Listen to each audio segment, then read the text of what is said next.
plagues, so you know that Pharaoh has to be at the first part of Exodus, don't you?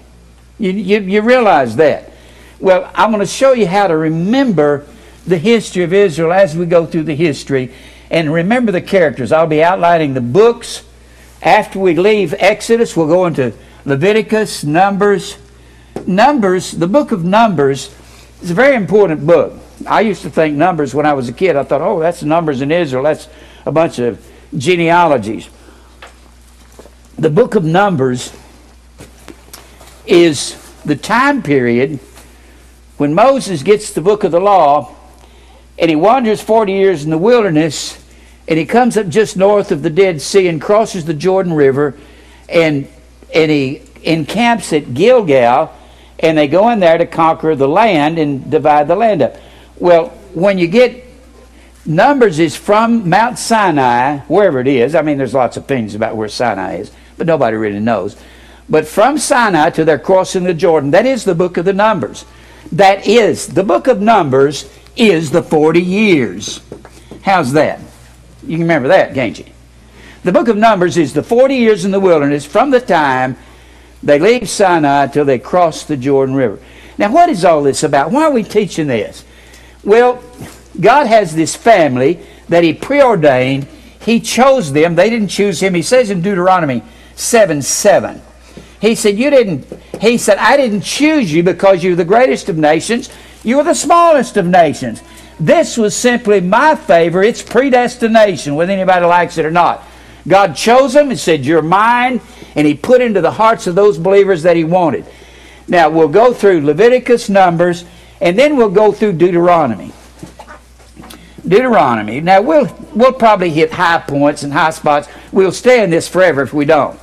I'll hit high points and go through the high spots and the problems that Moses had with the children of Israel. At the end of Deuteronomy, Moses dies. The very last chapter, Moses dies. But he's not an old. He's 120 years old, but his strength was not abated. He had the strength of a young man. God said, that's it. You didn't do my will in the wilderness. You struck this rock twice when I told you to speak to the rock, and you rebelled against me, and you're not going over to the land. So Joshua takes his place. Genesis, Exodus, Leviticus, Numbers, Deuteronomy, Joshua. Joshua naturally follows Deuteronomy. And Joshua picks up the mantle, and in the book of Joshua, he divides up the land to the 12 tribes, who gets what and where they're going to live. If you've got a Thompson Chain Bible, you can look in the back of it, and you've got the land where it's divided up. If you got a Thompson Chain, you'll have the land where it's divided up among the tribes, like so. They have different colors. You got half the tribe of Manasseh, East Manasseh on this side of the Jordan, and here's West Manasseh. Here's Asher, Naphtali, Issachar, Zebulun, Ephraim, Gad, Benjamin, who is numbered with southern Judah, and I've never been able to figure this out. Why Simeon, who is numbered with northern Israel, he's the second born of Jacob. Why his land is right down here in the center of southern Judah, yet he's numbered with northern Israel. And Benjamin is right up here on the border of northern Israel, but he's numbered with southern Judah. And southern Judah is the two tribes of Judah and Benjamin. Now we're going to go through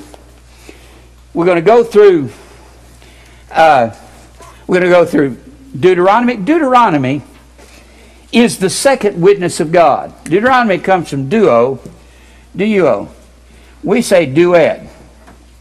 A duet is two people. It's two people singing, we think of. But a duo is two people doing something, or it's two somethings. Well, duo means second. Deuteronomy comes from duo and nomos. We know that nomos is the Greek word law. It means second law, or how about second witness? And he repeats a lot of the laws in Deuteronomy that he gives us over in Exodus, Leviticus, and Numbers.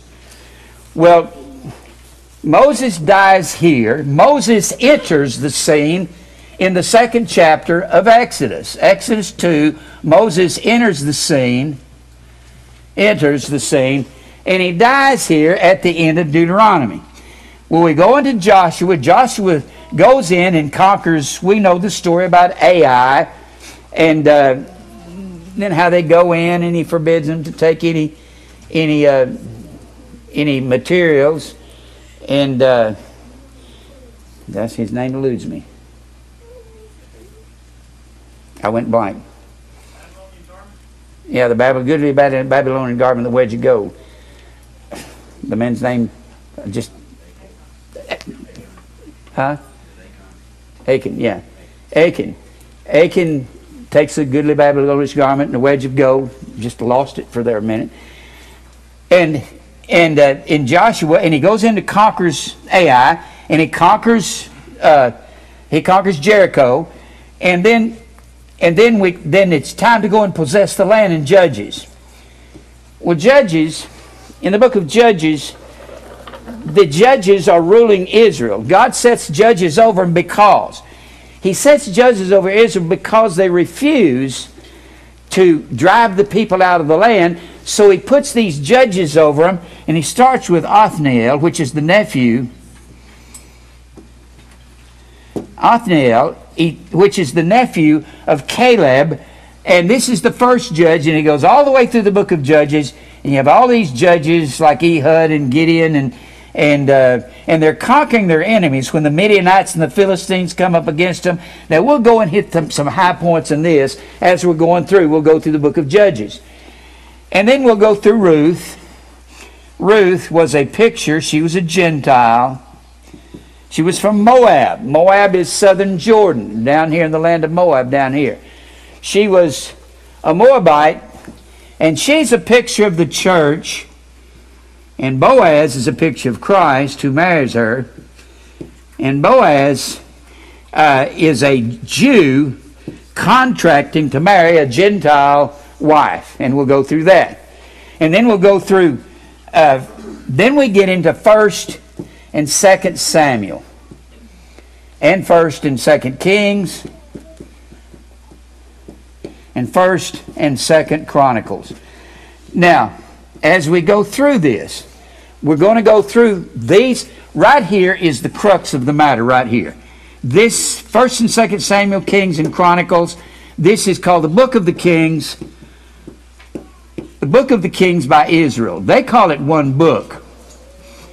We call it 6 books, but it's the history of Israel as a nation under kings. Now it depends on how long they were under judges, just depends on who you believe the last judge was. If you believe the last judge was Samuel, which I believe, Samuel comes on the scene and he doesn't step down till Saul is made king, till Saul is king, and that's around 1095 BC. Well, Israel comes out of the captivity around 1425, and these are approximate dates. You can't get them